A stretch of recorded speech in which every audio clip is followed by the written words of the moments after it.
महाराष्ट्रातील तरुणांना राष्ट्रीय तसंच आंतरराष्ट्रीय पातळीवर रोजगाराच्या संधी उपलब्ध करून देण्यासाठी राज्य मंत्रिमंडळानं महाराष्ट्र व्यापक आंतरराष्ट्रीय गतिशीलता आणि क्षमता संस्था स्थापन करण्यास मान्यता दिली आहे.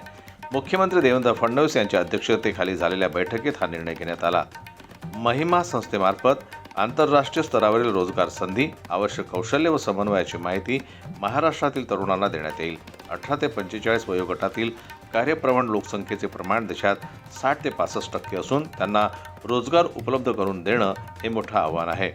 राज्यातील 1000हून अधिक शिक्षण व प्रशिक्षण संस्थांमधून कृषी, उद्योग, बांधकाम, आरोग्य, आतिथ्य, लॉजिस्टिक्स, बँकिंग व सेवा क्षेत्रांसाठी कुशल मनुष्यबळ तयार करण्यात येत आहे. विकसित देशातील अधिक वेतन व संधींमुळे आंतरराष्ट्रीय रोजगाराकडे तरुणांचा कल वाढत असून केरळ, तेलंगणा व आंध्र प्रदेशाप्रमाणेच महाराष्ट्रातही एकछत्री समन्वय संस्थेची गरज होती.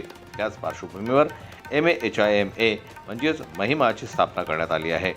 जन्मतला न्यूज करता गजानन जिरापूर यांची रिपोर्ट, अमरावती. मराठी बातम्यांसाठी जन्मत लाईव्हला लाईक करा, सबस्क्राईब करा आणि बेल आयकॉनला दाबायला विसरू नका.